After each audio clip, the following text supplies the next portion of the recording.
तो सेबी का new circular आ चुका है। जो मार्केट में हवाएं उड़ रही थी वो सच होते हुए दिख रही हैं। पर क्या ऑप्शन का प्रीमियम सही में इतना बढ़ जाएगा कि एक स्मॉल ट्रेडर ट्रेड ही ना कर पाए? ये 15 से 20 लाख रुपए का सच क्या है, आइए जानते हैं इस वीडियो में। बहुत ही ज्यादा इंफॉर्मेटिव वीडियो होगी। ट्रस्ट मी, आप मुझे थैंक यू बोलोगे इस वीडियो के बाद। वैसे तो सर्कुलर में 6 नए अपडेट्स आए हैं, बट हमारे काम के सिर्फ 2 ही हैं, फोर्थ एंड फिफ्थ पॉइंट। और उसमें भी मोस्ट इंपॉर्टेंट पॉइंट है contract size for index derivative, जिस कारण से ट्रेडर्स के बीच इतना हल्ला मचा हुआ है। तो अगर आप सर्कुलर को अच्छे से रीड करोगे तो आपको पता चलेगा कि ये कह रहा है कि जो कॉन्ट्रैक्ट साइज आपका ऑलरेडी 5 से 10 लाख है, उसको बढ़ा के हम 15 से 20 करना चाहते हैं। अब आप बोलोगे कि 5 से 10 लाख वाली बात समझ में आई नहीं। तो इस बात को समझने के लिए हमें पहले पता होना चाहिए कि एक कॉन्ट्रैक्ट की वैल्यू कैलकुलेट कैसे होती है, और इसी कैलकुलेशन के बेस पे हम जो फ्यूचर में लॉट के साइज इंक्रीज होंगे उसकी एक वैल्यू प्रिडिक्ट भी कर सकते हैं।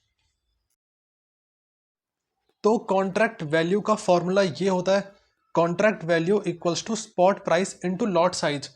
एग्जांपल लेते हैं हम निफ्टी का। तो अगर आप निफ्टी का स्पॉट प्राइस देखोगे तो ये है 25,796.9 रुपीज़, यानी करीब करीब 26,000 के आसपास है। तो अगर हम इसको अपने फॉर्मूले में रखें तो 26,000 इंटू 25, क्योंकि लॉट साइज आपका 25 है निफ्टी का। तो जब आप इसको सॉल्व करोगे तो आपका आंसर आएगा 6.5 लाख रुपीज़। तो आ गया ना आपका कॉन्ट्रैक्ट वैल्यू 5 से 10 लाख के बीच। अब इसी वैल्यू को सेबी बढ़ा के 15 से 20 लाख के बीच करना चाहता है।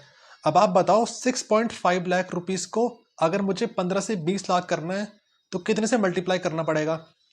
ऑफ कोर्स 3 से मल्टीप्लाई करना पड़ेगा। 6 3 18 होता है। यानी जो आपका लॉट साइज है अभी का, दैट इज 25, वो भी 25 इंटू 3 यानी 75 हो जाएगा। सिमिलरली हम एग्जांपल ले बैंक निफ्टी का। तो बैंक निफ्टी का स्पॉट प्राइस अभी चल रहा है 53 के अप्रॉक्स पे, एंड उसका करंट लॉट साइज है 15 का। तो यानी 53,000 इंटू 15 होता है 7.9 लाख। यानी अब सेबी इसको बढ़ा के 15 से 20 लाख रुपीस के रेंज में लेके जाएगा, और उसके लिए 7.9 को डबल करना पड़ेगा। तो सीधा सीधा जो आपका करंट लॉट साइज 15 का है बैंक निफ्टी का, वो आपका 30 का हो जाएगा। Easy calculation. अब एक होमवर्क आपके लिए है, सेंसेक्स का आप कैलकुलेट करके बताओगे कमेंट सेक्शन में। अब बात कर लेते हैं कि क्या क्या इम्पैक्ट इससे हो सकता है अगर आप वो ट्रेडर हो जो एक लॉट से ट्रेड करता है, या फिर जिसका कैपिटल 10,000 से कम है।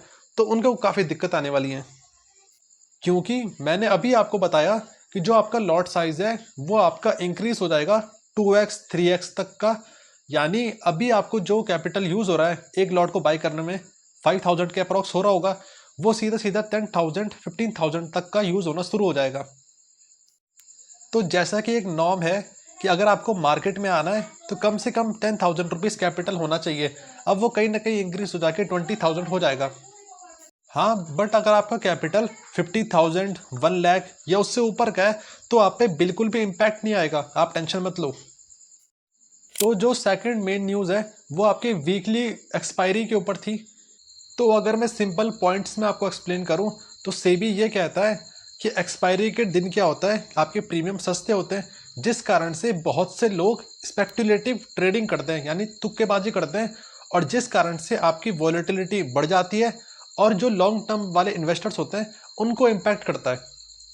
फिर सेबी कहता है कि अभी क्या हो रहा है कि मल्टीपल एक्सचेंजेस आपके मल्टीपल वीकली ऑप्शंस प्रोवाइड कर रहे हैं, एंड जिस कारण से स्पेक्यूलेशन एंड वॉलेटिलिटी बढ़ रही है, एंड उसको कम करने के लिए अब हर स्टॉक एक्सचेंज सिर्फ एक ही वीकली एक्सपायरी प्रोवाइड करेगा। तो ये थी सारी इंपॉर्टेंट बातें आपके नए FNA रूल्स के रिगार्डिंग। लाइक करना वीडियो को, कमेंट करना, बताना जरूर कि आपको मेरा एक्सप्लेनेशन कैसा लगा, and thank you for watching.